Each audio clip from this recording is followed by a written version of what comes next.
수밖에 없습니다. 인사하겠습니다. 한 번 더 인사하겠습니다. 예수 그리스도의 은혜가 이 시간에 있습니다. 인사하겠습니다.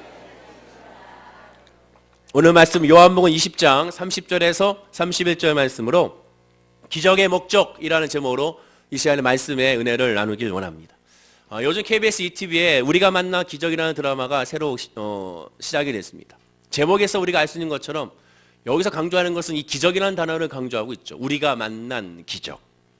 보통 이 기적이라는 단어를 여러분들 생각할 때 일반적으로 어떠한 느낌이 있고 어떠한 것이 생각이 납니까? 대부분 기적이라는 단어에서 부정적인 것을 찾아보지 못하죠. 기적이라는 단어에서는 희망을 찾게 됩니다. 기적이라는 단어에서는 소망을 찾게 되고요. 기적이라는 단어에서는 인간이 할 수 없는 것이 이루어지는 것을 발견하게 되고, 기적이라는 단어에서는 기쁨과 환희를 깨닫게 되는 것이 바로 이 기적이라는 단어에서 우리는 찾아갈 수가 있게 됩니다. 그렇습니다. 이 기적은 아무래도 한마디로 말하면 희망이라고 할 수가 있게 되죠.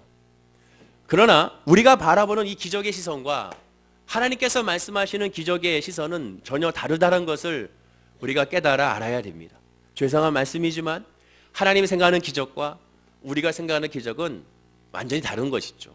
전혀 평행선으로서 그냥 가기 때문에 만날 수가 없게 되는 기적입니다. 우리가 바라보는 기적의 초점은 어디에 있습니까? 여러분들이 생각하는 기적의 초점은 어디 있나? 이 드라마에서 바라보는 기적의 초점은 어디 있느냐? 삶 가운데 있습니다. 삶 가운데 잘 되는 거죠. 삶 가운데 변화되는 거고, 삶 가운데 놀라운 응답을 받는 것을 바로 세상에서 말하는 기적의 초점이 될 것입니다. 그럼 하나님의 기적의 초점은 어디 있느냐? 삶의 먼저가 아닙니다. 하나님의 기적의 초점은 삶이 아니라 바로 우리의 마음의 중심에 예수를 그리스도로 고백하는 것이 바로 하나님이 바라보는 기적의 목적이라는 겁니다. 삶의 응답이 이루어지지 않아도 기적은 일어나고 있음을 깨닫는 것이 바로 하나님의 바라보는 기적의 목적입니다. 또한 이러한 기적을 깨닫는 것이 또 하나님의 기적이라고 할 수가 있게 되고, 그것이 바로 하나님의 기적의 정의다라고 할 수가 있게 될 것입니다. 하나님의 기적이 아닌 인간의 기적으로 하나님께 예배하고 기도하고 간구하다 보니 어떤 결과가 이루어지느냐? 성도님들이 고난 중에 믿음으로 간절히 기도해도 도무지 해결되지 아니하고 오히려 더 힘들어지고 더 덧나기만 하다가 결국에는 실망하고 좌절하다가 나중에는 결국 신앙까지 잃어버리는 경우를 종종 발견하게 됩니다. 왜? 하나님의 기적의 관점으로 바라보는 것이 아니라 인간의 기적의 관점으로 바라보고 예배하고 기도했기 때문에 그렇습니다. 바로 그러한 상황 가운데 우리가 의지하고 바라봐야 될 것은 결국 하나님의 은혜와 하나님의 권능밖에 없음을 알게 되죠. 인간을 할 수가 없기 때문에 결국 그 끝은 신이라는 존재를 의지하게 되고 믿음의 사람은 하나님을 의지하게 될 수밖에 없게 됩니다. 그러나 우리가 솔직하게 우리가 말씀을 드리다 보면 기도와 힘조차 없고 자꾸 눈물과 한숨과 불만과 불평이 절로 터져나올 때 결국 그 끝은 주님께로 돌아갈 수밖에 없음을 고백하게 되죠. 두 손 다 들었을 때 비로소 진짜 하나님을 의지하게 되는 것이 인간의 모습인 것입니다. 우리가 분명히 알아야 될 것은 바로 무엇이냐? 기독교 신앙의 최종의 목적지를 할 수 있는 것은 바로 구원의 완성이고, 구원의 완성은 하나님이라는 것을 깨달았을 때 이루어지게 되는 것입니다. 그리고 그 구원을 받았기에 모든 삶을 주님의 주권에 맡기는 것이 바로 믿음의 사람의 모습인 겁니다.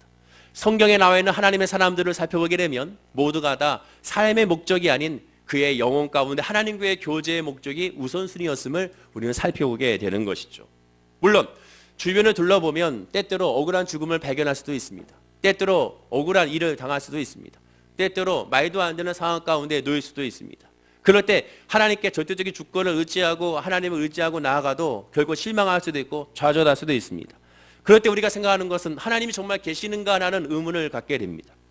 아니 어쩜 이럴 수 있느냐라는 그런 생각을 갖게 됩니다. 그러나 하나님의 믿음 안에 있는, 하나님의 은혜 안에 있는 사람은 그럼에도 불구하고 우리의 눈에 억울해 보이고 우리의 눈에 아무런 그러한 이해가 되지 않는 상황에 닥쳐올지 하더라도 하나님의 뜻은 절대로 선하고 하나님의 뜻은 완전하며 하나님의 뜻은 변하지 아니하고 하나님은 항상 그 자리에 계신다는 것을 깨닫는 것이 진짜 성도의 모습이라는 겁니다.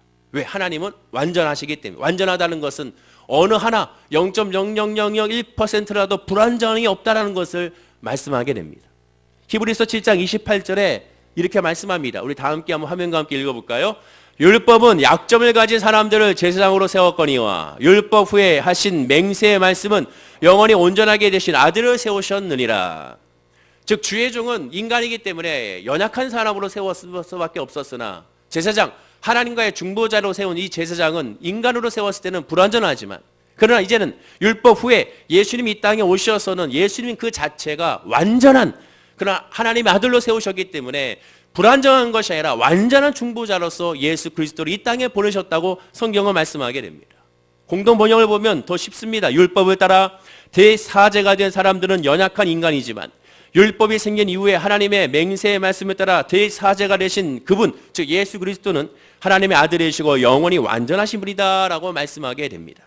그래서 완전하신 하나님이기 때문에 어떠한 고난과 역경과 아픔과 상처와 말도 안 되는 상황이 닥쳐와도 예수를 믿고 하나님을 의지하는 하나님의 자녀는 실망하거나 또한 그로 말미암아 겁내거나 그로 말미암아 상처받거나 그로 말미암아 눌리지 않는다는 겁니다. 나아가 이사야 57장 1절과 2절 말씀에 고백이 이루어지게 되죠. 다 함께 읽어보겠습니다. 올바른 사람이 망해도 아랑곳하지 않고 경건한 사람이 사라져도 눈 하나 깜빡하지 아니한다마는 올바른 사람이 사라지는 것은 실상은 재앙을 벗어나 평안을 누리러 가는 것이다. 올곧게 사는 사람은 모두 자기 잠자리에 누워 편히 쉬리라. 올바른 사람이 망했을 때 우리는 보통 어떻게 합니까? 이럴 수 있습니까? 할지 모르지만 믿음의 사람은 올바른 사람이 망해도 아랑곳하지 않는다. 왜? 하나님을 의지하고 하나님을 알기 때문에. 지금의 내 머리로는 이해가 되지 않는데 저렇게 착한 사람이 어찌 이런 일을 당하나? 저렇게 믿음이 좋은 사람이 어찌 이런 일을 당하나? 우리는 그렇게 생각할지 몰라도 그러나 진짜 믿음의 사람이라면 그런 아랑곳하지 않는다는 겁니다. 왜? 하나님은 완전하신 분이기 때문에. 경건한 사람이 사라져도 눈 하나 깜빡하지 않는다? 예배하고 하나님을 잘 섬기는 믿음의 사람이 갑자기 교통사고로 죽임을 당하는 모습을 바라봤을 때 이럴 수 있습니까? 라고 우리는 말할지 모르지만 그러나 역시 눈 하나 깜빡하지 않는다. 왜? 하나님이 하시는 것은 완전한 선이기 때문에. 여기 말씀하죠. 올바른 사람이 사라진 것 실상은 재앙을 벗어나 평화를 누리러 가는 것이다. 우리의 눈으로 봤을 때는 이 생에서 저 살았으면 좋겠지만 그러나 그 사람의 입장으로 봤을 때는 저 천국에서 주님의 품에 있는 것이 더 행복하다는 것이죠. 우리는 알 수 없으나 하나님의 뜻은 완전하고 하나님의 뜻은 선하고 하나님의 뜻은 옳다라는 겁니다. 옆에 분에게 인사하겠습니다. 당신을 향한 하나님의 뜻은 옳습니다. 인사하겠습니다. 그러나 이 땅에서 인생은 어떻습니까? 모든 것이 옳다고 할 수 있나요? 그럴 수 없죠. 이 땅에서는 옳은 것보다는 불의한 것들이 더 많은 것을 우리가 발견하게 됩니다. 사람은 결국에는 믿음 안에 있어도 고난과 아픔과 상처의 연속인 것을 보게 되죠. 오늘 이 시간에도 이 예배를 오시는 여러분들 가운데도 염려, 걱정, 근심으로 무거운 발걸음으로 즉 이 성전에 들어온 사람들이 다 태반일 것입니다. 기쁨과 즐거움으로 말미암아 너무 좋아서 오신 분들보다 마음 가운데 눌려있는 것을 가지고 오신 분들이 대부분이라는 것이죠. 그러나 예수 믿는 사람에게는 그것은 어쩌면 당연한 겁니다. 왜냐? 예수 믿는 성도는 오히려 더 많은 고난과 환난이 있기 때문에 그렇습니다. 요한복음 16장 33절에 예수님이 뭐라고 말씀하십니까? 이것을 너에게 이루는 것은 너희로 내 안에서 평안을 누리게 하려 함이라. 세상에서 너희가 환난을 당하나 담대하라. 내가 세상을 이기었노라. 누가 예수 믿으면 잘 된다고 합니까? 예수 믿어도 환난이 다가옵니다. 예수 믿으면 문제가 없습니까? 아니에요. 예수 믿으면 더 문제가 생길 수가 있습니다. 왜? 예수 믿기 때문에. 예수 믿으면 사업이 잘 됩니까? 더 안 될 수도 있습니다. 직장에서 승진 잘할 수 있을까요? 더 안 될 수도 있다라는 거. 왜? 예수 믿기 때문에. 그러나 우리가 중요한 것은 그것이 먼저가 아니라는 것을 예수 믿기 때문에 깨닫게 되는 겁니다. 세상에 주는 평안이 아닌 하나님이 주는 평안으로 말미암아 만족을 누리고 그 안에서 기쁨을 누리는 것이 성도의 모습이라는 것이죠. 고난 가운데 우리는 무엇을 체험하기 때문에? 기적을 체험하기 때문에 그렇다고 성경은 말씀하게 됩니다. 그 기적은 승진의 기적이 아니고 사업의 대박의 기적이 아니고 질병의 치유의 기적이 아닌 오늘 이 시간에 말씀하고 있는 이 하나님의 기적으로 말미암아 우리는 만족을 누리는 겁니다. 자, 그러면 하나님의 기적을 일으킨 목적이 무엇이라고 성경은 말합니까? 오늘 본문에 말씀합니다. 자, 오늘 본문 31절 말씀을 큰 소리로 읽어보겠습니다. 오직 이것을 기록함은 너희로 예수께서 하나님의 아들 그리스도이심을 믿게 하려 함이요 또 너희로 믿고 그 이름을 힘입어 생명을 얻게 하려 함이니라. 기적을 나타낸 목적이 무엇인지 분명하게 선언하고 있습니다. 뭡니까? 예수가 그리스도임을 알게 하신다는 거죠. 그리고 예수가 그리스도임을 알게 하는 것이 그것이 기적이라는 겁니다. 그것이 하나님이 바라보는 관점의 기적이라는 겁니다. 질병 치료받는 것이 기적이 아니고, 사업이 잘 되는 것이 기적이 아니고, 시험을 망쳤는데 합격한 것이 기적이 아니고, 진짜 기적은 내가 예수를 그리스도라고 고백하는 것이 그것이 바로 기적이라는 겁니다. 거기서부터 출발한다는 겁니다. 진짜 기적이 무엇인지 그 윗구절 한번 봐야겠습니다. 요한복음 20장 25절과 30절 말씀이 있은 다음에 바로 이 말씀이 나오기 때문에 성경 항상 문맥을 봐야 되기 때문에 그 앞에 있는 이 구절을 먼저 봐야 됩니다. 자, 25절과 3절 말씀은 좀 길지만 너무 중요하니까 이 말씀을 우리 천천히 한번 읽겠습니다. 다른 제자들이 그에게 이르되 우리가 주를 보았노라 하니 도마가 이르되 내가 그의 손에 못자국을 보며 내 손가락을 그 못자국에 넣으며 내 손을 그 옆구리에 넣어보지 않고는 믿지 아니하겠노라 하니라.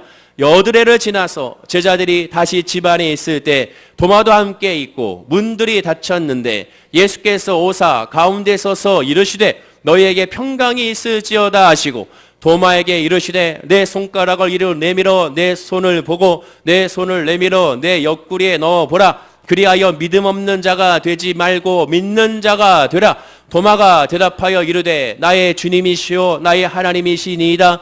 예수께서 이르시되 너는 나를 본 거로 믿느냐 보지 못하고 믿는 자들은 복되도다 하시니라.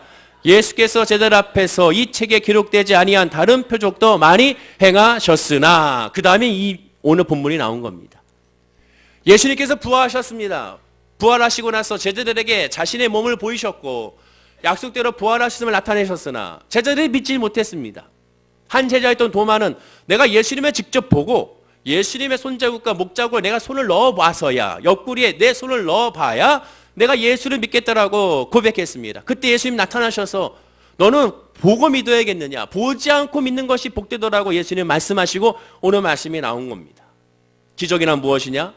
예수님이 하나님의 아들임을 믿는 것이 기적이라는 것이고, 기적의 은혜를 베풀어서 예수를 믿게 하는 것이 구원의 뜻이고, 그것이 모든 기적의 완성이라는 겁니다. 아니에요.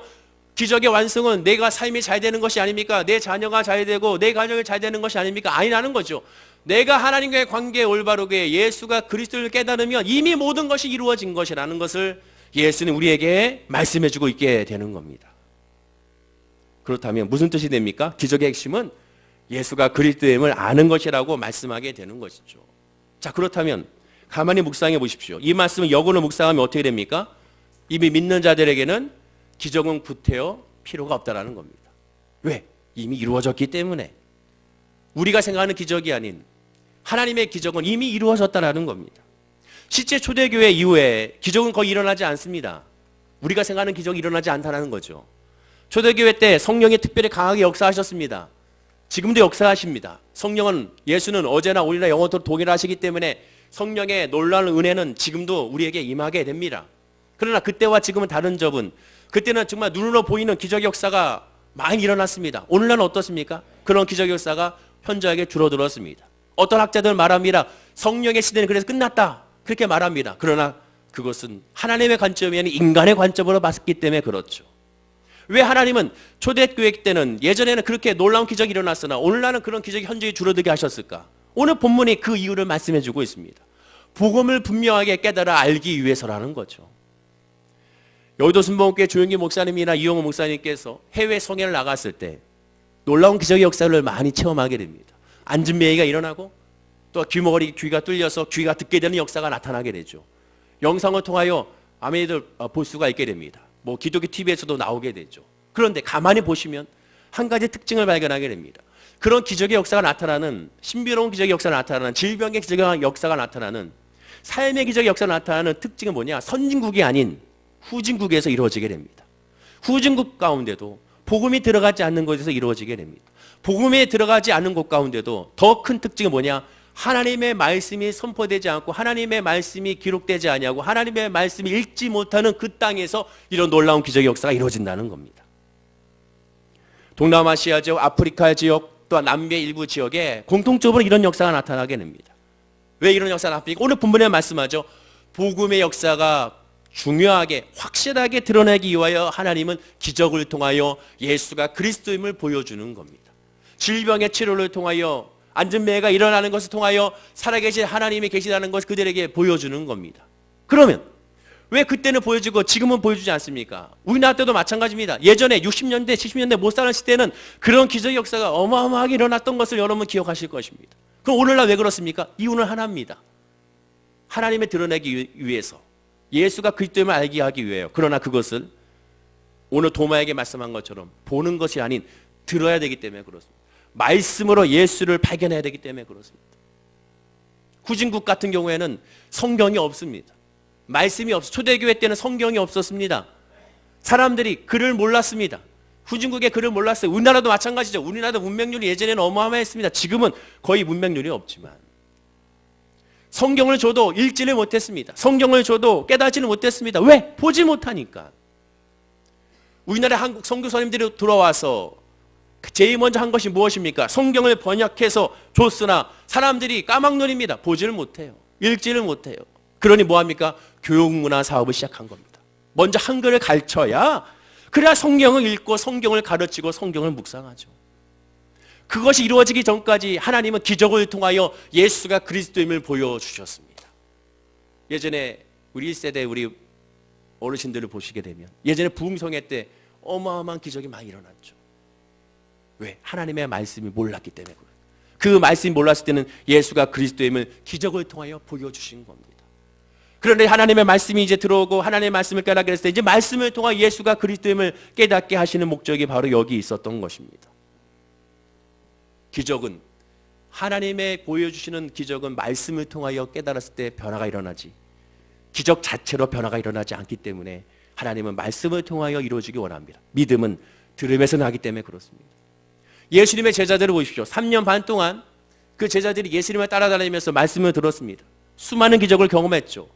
기적을 통하여 예수를 발견했다면 이미 그들은 예수를 매일매일 확인했을 것입니다. 그럼에도 불구하고 그들은 예수를 믿지 못했습니다. 예수가 누구인지는 몰랐습니다. 하나님 오늘날에도 똑같이 그런 기적 역사를 우리 교회에서도 보여주시고 다른 데서도 보여주시면 되지 않겠습니까? 그건 내가 믿겠습니다. 천만에 만만이라는 것이죠. 여러분 그런 기적을 보여주면 지금 홍해가 갈라지듯이 한강물이 갈라지는 역사를 보여주면 여러분 하나님을 믿겠다고 생각하십니까? 전혀 그렇지가 않습니다. 인간은 연약한 존재고 악한 존재이기 때문에 하나의 삶의 기적이 나타나면 또 다른 기적이 일어나지 아니하면 또 강력한 기적이 일어나지 않으면 하나님을 예비하고 하나님을 섬기지 않는 존재가 인간입니다. 이스라엘 백성들을 보십시오. 수많은 기적을 경험했어도 결국 하나님을 떠났지 않습니까? 왜? 자기들의 목적에 자기들이 원하는 바에 주시지 않자 이방신을 섬기는 것이 그들의 모습이었고 그 모습은 바로 나의 모습이고 우리들의 모습인 겁니다. 예수님 말씀하십니다. 도마에게 보지 않고 믿는 것이 복되도다. 진짜 믿음은 기적을 통하여 믿는 것이 아니라 예수 그리스도의 십자가를 통하여 믿었을 때 말씀을 통하여 그리스도를 발견했을 때 진짜 믿음의 역사요 회심의 역사가 이루어지게 되는 것입니다. 예전에 교회에서 권사님이 한 분 계셨는데요. 그 권사님은 정말 신실하신 분이시고 기도도 잘하시고 사랑도 많으시고 늘 주의 종을 섬기시는 한 권사님이십니다. 근데 그 권사님께 항상 예배 드리러 가면 아무래도 저는 좀 특징이 뭐냐면 말씀을 같이 이렇게 읽는 거를 좋아하거든요. 그래서 뭐 신방지에 가면 네, 권사님이 좀 읽어주세요. 또는 신방지에 있는 그 집사님 읽어주세요. 이렇게 말을 하게 되는데 권사님 차례가 되면 항상 권사님 말씀하시기를 내가 이 눈이 안 보여서 성경을 볼 수 없다고 항상 말씀하시는 거예요. 그러니까 이 착한 목사는 그 권사를 위해서 큰 글자 성경이 있어요. 아주 어마어마하게 큰 거. 그것도 가져다가 보여드렸죠. 그랬더니 또 그래도 안 보인다는 거죠. 제가 눈치가 없었습니다. 나중에 조용히 저에게 오셔서 하시는 말씀이 내가 글을 몰라요 목사님 그러시더라고요. 근데 의외로요 글자를 모르는 분들이 의외로 많습니다. 한글 교실에 그래서 가시는 분들이 아직도 많아요. 그래서 너무 죄송하더라고요. 그래서 권사님이 성경 읽을 때가 되면 내가 눈이 보이지 않는다고 그러셨구나. 돋보기를 가지고 해도 그래서 안 보인다구나. 옆에 있는 또 눈치 없나? 권사님도 자기 돋보기 써보라고 이거 좋은 거라고 이렇게 하는데 글을 모르니 아무리 돋보기를 크게 쓴들 알아볼 수가 없게 되죠. 그래서 일산 동구청에서 운영하는 복지관에서 한글 교실이 있는데 그곳에 연결해드려서 거기서 6개월 동안 한글을 공부하시고 나서 나중에 우리끼리 기적이 일어났다고 얘기하죠. 우리 둘만 아는 겁니다. 야 우리 권사님이 눈이 좀 밝아져가지고 이제 성경을 읽게 됐다고 막 우리끼리 박수쳤던 기억이 납니다.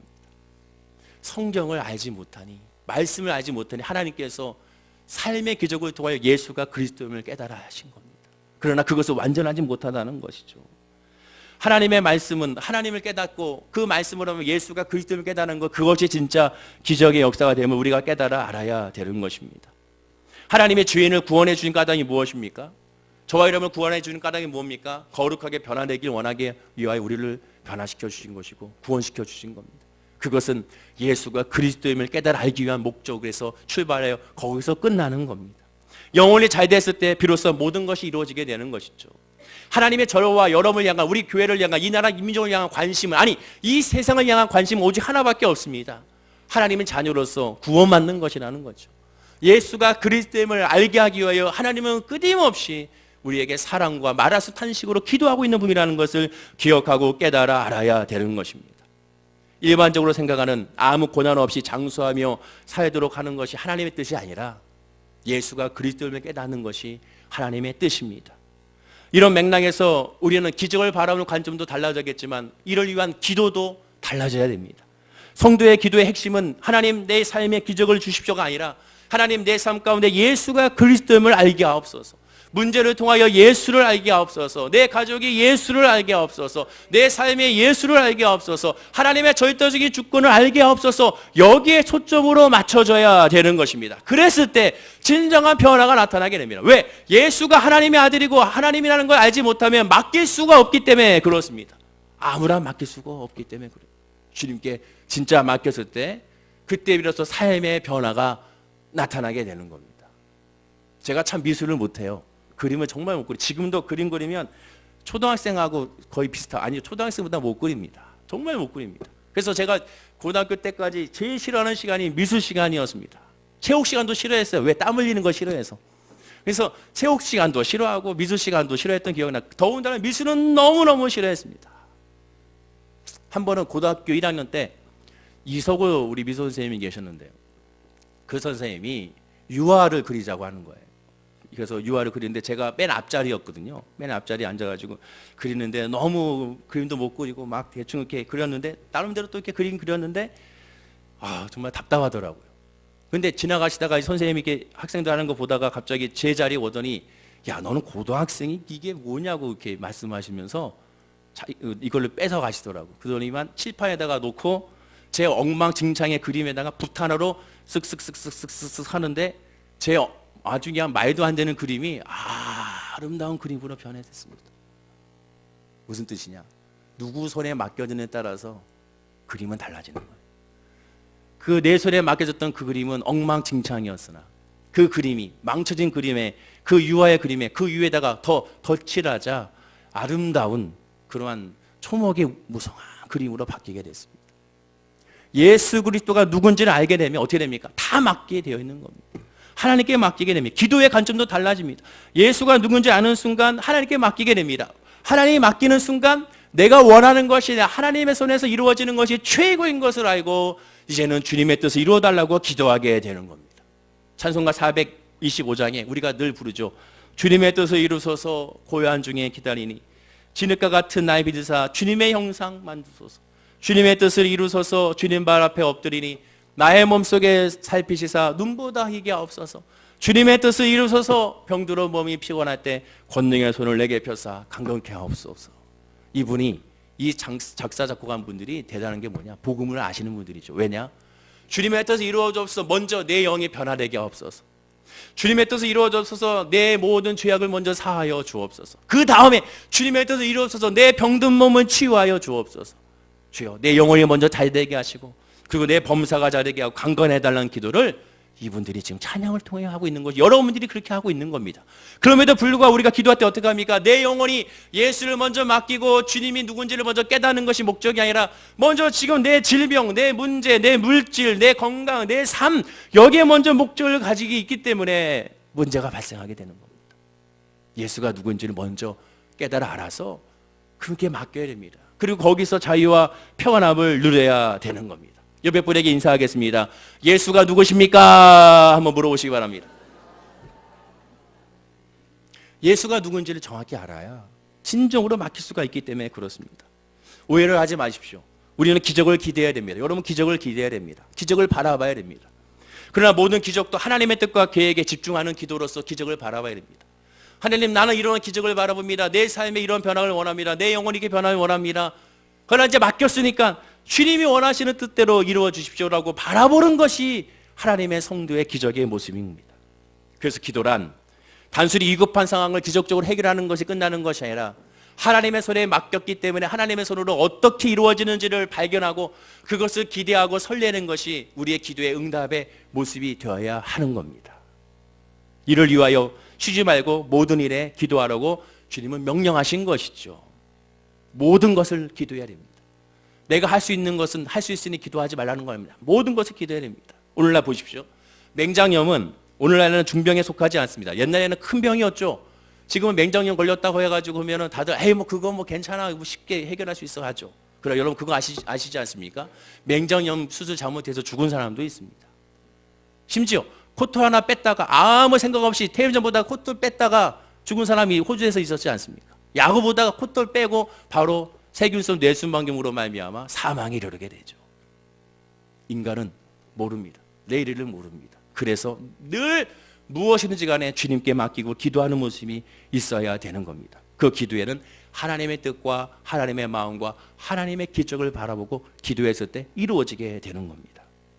기도의 대표적인 예가 있습니다. 또 막 기적의 대표적인 예가 있습니다. 바로 그것은 다니엘의 세 친구입니다. 다니엘 세 친구들은 느부갓네살 왕의 신상에 절하지 않자 그 벌로 불문불에 들어가 타죽게 되는, 산채로 타죽게 되는 그러한 형벌을 받게 됐습니다.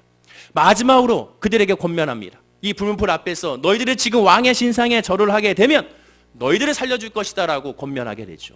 한 번만 절하면 된다. 그러나 이 세 명의 친구들이 뭐라고 얘기합니까? 다니엘 3장 16절 18절에 불문불 앞에서 이렇게 고백합니다. 다 함께 한번 읽어보겠습니다. 사드락과 메삭과 아벳느고가 왕에게 대답하여 이르되 느부갓네살 왕이여 우리가 이 일에 대하여 왕에게 대답할 필요가 없나이다. 왕이여 우리가 숨기는 하나님이 계시다면 우리를 맹렬히 타는 불문불 가운데서 능히 건져내시겠고 왕의 손에서도 건져내시리이다. 그렇게 하지 아니할지라도 왕이여 우리가 왕의 신들을 섬기지도 아니하고 왕이 세우실 금신상에 절하지도 아니할 줄을 아옵소서.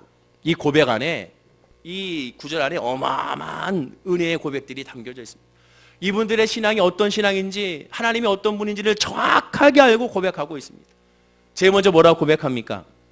이들이 지금 기적을 바라지 않았습니까? 아닙니다. 이들은 기적을 바라고 기도했습니다. 어떤 기적을 바라고 기도했습니까? 불문불에서 우리를 건져줄 것이라는 것을 바라보고 기도했습니다. 여러분들 기도도 마찬가지입니다. 기적을 바라고는 기도를 해야 됩니다. 여러분들이 원하는 기적이 있지 않습니까? 그걸 하나님께 구해야 됩니다. 하나님, 나는 이렇게 되길 원해요. 이 직장에서 이렇게 되길 원해요. 이 사업이 이렇게 되길 원해요. 내 물질이 이렇게 되길 원해요. 내 가정이 이렇게 되길 원해요. 내 자녀들이 이렇게 되길 원해요. 기적을 바라보고 그걸 놓고 기도를 해야 됩니다. 하지 말라는 것이 아니에요. 해야 되는 겁니다. 누구처럼? 메삭과 아벳느고와 사드락처럼 그렇게 기도를 해야 됩니다. 자, 그런데 그렇게 기도하고는 뭐라고 했습니까? 하나님의 불문불은 물론 왕의 손에서도 건져낼 줄을 능력 있는 분이라고 오늘 본문에 고백하고 있습니다. 하나님은 우리를 능히 건져주실 분입니다. 자, 여기까지 우리가 잘하죠. 하나님 응답하실 겁니다.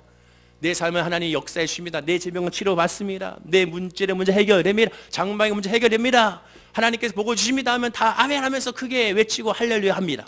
그런데 그 다음 고백을 보십시오. 그러나 하나님이 전능하다 해서 다 기도에 응답하는 것은 아니라고 그들이 고백합니다. 하나님의 뜻은 자기들도 모른다고 하지 않습니까? 우리를 맹렬히 타는 불물 가운데 능히 건져내시겠고 라고 고백하고 왕의 손에서 건져내실 거다라고 고백합니다. 그런데 뭐라고 대답합니까? 그렇게 하지 아니하시라도 왕이요 우리가 왕의 신들을 섬기지도 아니하고 그렇게 하지 않을지라도, 즉 우리가 불문불에서 하나님께 건져주지 아니하고 우리가 여기서 죽어도 우리의 믿음과 하나님에 대한 신뢰와 하나님에 대한 그 은혜는 우리를 사그라지지 않는다는 겁니다. 내가 기도하고 내가 바라봤던 이 기적의 기도가, 바라보는 이 응답이 이루어지지 않아도 내 신앙은 변함이 없다는 것이죠. 내 믿음은 변함이 없다는 겁니다. 하나님의 뜻에 전혀 의심하지 않는다는 겁니다. 죽어도 감사하고 죽어도 은혜라는 것이죠. 여기서 우리가 아멘 할 수 있는지 살펴봐야 됩니다. 여기서 아멘 했을 때 그때 진짜 예수가 누군지를 고백하는 사람의 신앙입니다. 여기서 아멘 했을 때 그 아멘의 신앙이 하나님이 어떤 분인지를 깨닫는 사람의 고백이 됩니다. 진짜 믿음은, 진짜 성령 충만한 믿음은 지금 구하 간구하는 것에 응답이 바라보고 기도해서 아멘하는 것이 아니라 그것이 안 돼도 감사합니다가 되는 사람이 진짜 응답의 모습입니다. 왜 그렇습니까? 하나님의 뜻은 완전하기 때문에 그렇습니다. 하나님은 모든 것을 이루시는 분이기 때문에 그렇습니다. 하나님의 뜻은 모든 역사 가운데 우리를 붙잡아 주시는 하나님을 알고 고백하기 때문에 그렇습니다. 한번 조용히 한번 여러분 가슴에 물어보십시오. 지금 여러분 기도하는 기도 제목 있지 않습니까? 건강이 있습니까? 그 질병이 치료받지 못한다면 하나님에 대한 믿음이 어떻게 될까요? 흔들리지 않습니까? 그러면 그 믿음 가운데 하나님께서 역사하시는 겁니다. 직장을 바라보는데 직장에서 내가 원하는 직장에 계속 실패하고 있습니까? 또 지금 바라보는데 또 실패합니까?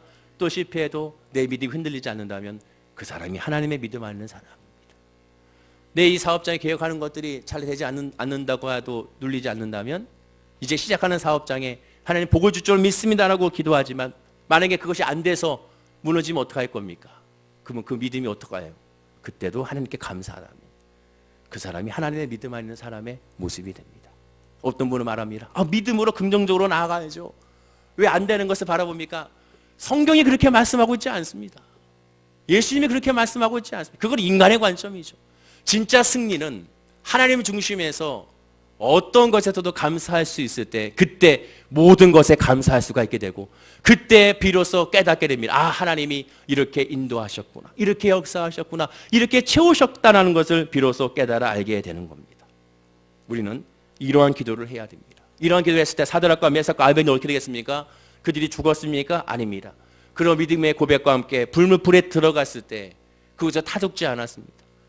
죄가 되지 않았습니다. 고통받지 않았습니다. 신음하지 않았습니다. 주님이 함께 하심으로 말미암아 그 불에서 살아 걸어 나오는 역사가 임하게 됨을 깨닫게 되는 겁니다. 바로 이겁니다. 먼저 믿음이고 그 다음에 하나님의 역사라는 것이죠. 그리고 희한하죠. 먼저 하나님과의 믿음만 있는 사람은 내가 바라는 꿈과 내가 바라는 비전에 대해서는 더 이상 이제 개의치 않습니다. 이것이 안 되면 어떡하지? 조급해지지 않습니다. 안 돼도 감사하게 되고 그 은혜 가운데 기뻐하는 하나님의 사람이 될 수가 있게 되는 것입니다. 왜? 예수가 그리스도임을 알기 때문에 그렇습니다.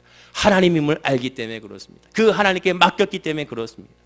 그러므로 기도는 기적은 기적으로 말미암아 끝나는 것이 아니라 기도로 말미암아 하나님의 기적으로 주가 그리스도임을 깨달아 알아가는 것이 그것이 기적입니다. 더 쉽게 말씀드려서 지금 여러분들이 이 주일 3부 예배 때 예배하는 이 자체, 이 시간에 앉아있는 이 자체가 기적임을 깨달아야 됩니다. 내가 하나님을 예배하다니, 내가 하나님께 기도하다니 이것이 기적이구나. 내가 지금 이 상황에도 기뻐할 수 없는 이 상황에도 기뻐할 수 있다니 이것이 기적이구나. 슬퍼할 수밖에 없는 이 상황 가운데도 내가 하나님께 감사할 수 있다니 어찌 이런 죽음이 있습니까? 어찌 이러한 상황이 있습니까? 어찌 이러한 환경이 있습니까? 라고 세상 사람 눈으로 봤을 때는 나에게 불쌍한 눈으로 바라볼지 모르지만 나 하나는 감사하고 왠지 모르게 내 마음이 기쁘다면 바로 그 사람이 정말 예수 안에 있는 하나님의 사람임을 깨달아 알게 됩니다. 그리고 그 믿음 안에 있을 때 내가 구하지 않아도 성령께서 인도하셔서 범사가 잘 되고 강건하게 하시는 하나님의 축복을 맛보아 알게 되는 것입니다. 기적의 목적은 하나님이 나의 하나님을 다시 한번 깨닫게 되는 겁니다. 거기서 출발해야 됩니다. 아직까지도 예수 그리스도의 믿음 안에 있지 못한다면 기도해야 됩니다. 너무나도 안타깝게도 예수 그리스도를 믿는다 하면서도 성도라 하면서도 여전히 교인인 분들이 있고 종교에 있는 분들이 있으면 안 되는 겁니다. 예수님의 제자들을 보십시오. 그들이 예수가 그리스도를 깨닫지 못했을 때는 주님과 함께 하고 있었지만 그들은 능력이 일어나지 않았습니다. 결정적인 순간에 그들은 주님을 버렸지 않습니까? 그러나 성령의 충만을 받고 예수가 누군지 알았을 때 그들은 더 이상 주님을 버리지 않았습니다. 삶의 문제로 주님을 버리지 않았습니다. 삶의 어려움으로 주님을 떠나지 않았습니다. 언제나 감사하고 언제나 기뻐했습니다. 여러분 한번 묻겠습니다. 지금 나는 기뻐하고 있는가? 그럼 내가 기뻐하고 있다면 무엇 때문에 기뻐하고 있는가? 내 지갑에 돈이 채워져서 기뻐하고 있는가? 내가 지금 건강해서 기뻐하고 있는가? 내 자녀가 잘 되고 있어서 기뻐하고 있는가? 아니면 슬퍼한다면 무엇 때문에 슬퍼하고 있는가? 오직 예수, 오직 예수, 오직 예수 그리스도 때문에 기뻐하고 예수 그리스도 때문에 슬퍼하고 예수 그리스도 때문에 찬양하는 역사가 우리 성도님들에게 있을 때, 그러면 그 믿음이 있으면 누가 뭐라 하지 않아도 어떠한 시험과 환란이 다가와도 결코 쓰러지거나 좌절하지 않게 되는 겁니다. 옆에 분에게 이렇게 인사하겠습니다. 오직 예수밖에 없습니다. 인사하겠습니다. 기적은 예수를 만나는 겁니다. 이렇게 인사하시기 바랍니다.